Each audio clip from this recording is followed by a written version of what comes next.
Bilowgii xorowgii, qaaradda Afrika waxay dhex dabaalatay toobayaal qodxo iyo baaba ah. Mid ka mid ah ayaa darooyinka qaaradda Afrika. Waxaa ka mid ah saamaynta dagaaladii qaboobaa ku lahaa qaaradda Afrika.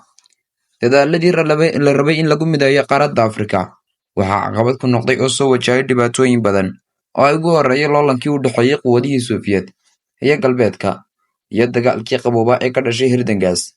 Xaaladihii liitay ee waddamada Afrika ku jireen xilligaas ayaa u saamixi waayay inay mowqifyo midaysan ama dhexdhexaadnimo ah ka qaataan loolankaas.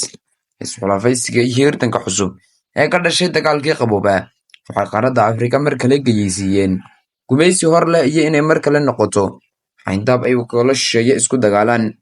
Qaramadii cusbaa ee Afrikii waxay ku kala dheereeyeen sidii uu midba garabka u saari lahaa mid ka mid ah labada quwadood ee bariga iyo galbeedka ku kala abtirsada. Ghana, oo ka mid ahayd waddamadii ugu horreeyay ee xornimada la soo noqda, ayaa markiiba dhinaca saartay lana safatay midoogii Soviet, kaasoo hanti wadaagii garhwadan ka ahaa. Itoobiya, oo iyaduna loola adag kula jirtay Soomaaliya, ayaa taakulo iyo xiriir joogto ah la lahayd Maraykanka iyo Galbeedka.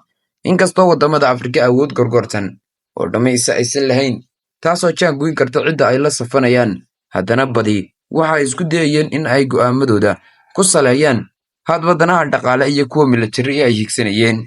Dhibaatada ugu weyn ee ay qaaraddu ka dhaxashay dagaaladii qaboobaa wuxuu ahaa afgembiyada tirabeelka ee ay shisheeyuhu dabada ka riixayeen.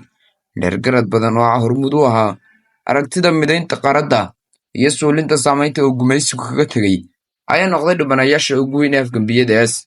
Laga soo bilaabo 1958, markaasoo afgembigii ugu horreeyay qaaraddu uu ka dhacay dalka Suudaan, waxaa sidii tusbax furtay isku raacay afgembiyadii militari oo ay dabada ka riixayeen quwadihii shisheeye ee bariga iyo galbeedku. 1966 ayaa xukuumaddii dalka Ghana ka dhisnayd ee uu hoggaanka u hayay Kwame Nkrumah waxaa afgembiyey ciidan uu Maraykanku taageerayay Soomaaliya.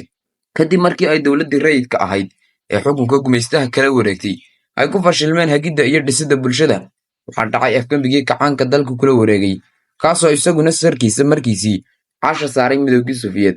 Saamaynta dagaalkii qaboobaa ku lahaa qaaradda waxaa ugu muhiimsanaa dhanka siyaasadda iyo dhaqaalaha, maadaama oo ay qaramada cusbaa ee Afrika ku astaysnaayeen waayo aragnimo la'aan ka haysatay qaramoobidda iyo hannaanka fulinta mashaariicda qaran.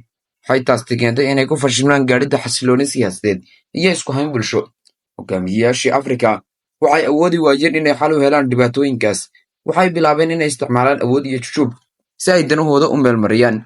Waxayse hilmaameen in xasilloonida siyaasadeed iyo awoodda lagu gaadhaa ayna ahayn mid sugan oo sii waarta.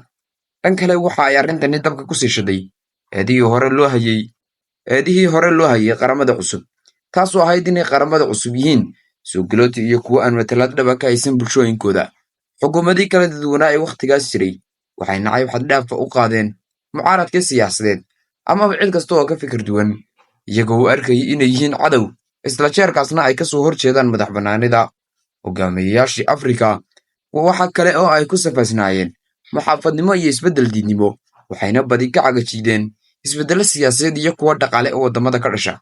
Mucaaradku markii ay cadaadis badan kala kulmeen talisyadii jiray, waxay bilaabeen inay abaabulaan shaqoolo iyo afgembiye ka dhana xukuumadihii talada hayay.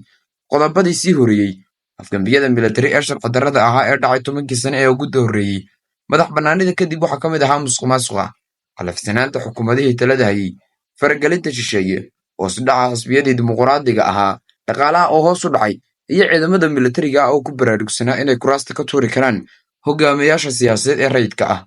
Dagaalkii qaboobaa waxa kale uu caqabad ku noqday is-aaminaadda iyo wada socodkii Afrika.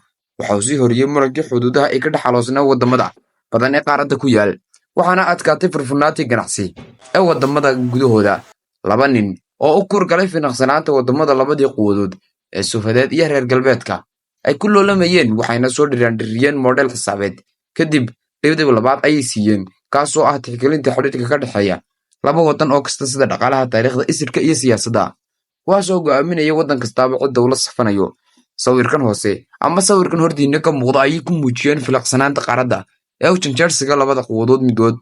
Waxay daraasadoodan ku ogaadeen in guud ahaan aanu wax farqiya oo weyni u dhaxayn kobaca wax-soo-saar ee waddamada bariga la saftay iyo kuwii galbeedka la saftay, taasoo ka dhigan in nidaamka dhaqaale ee waddan qaatay aanu wax saamayn ah ku lahayn maxsuulka wax-soo-saarka gudaha. Horumarka ugu weyn ee waddamada Afrika u janjeeraa ku tallaasadeen wuxuu ahaa inay heleen xasilooni dhanka dimuqraadiyadda iyo xorriyadda ah.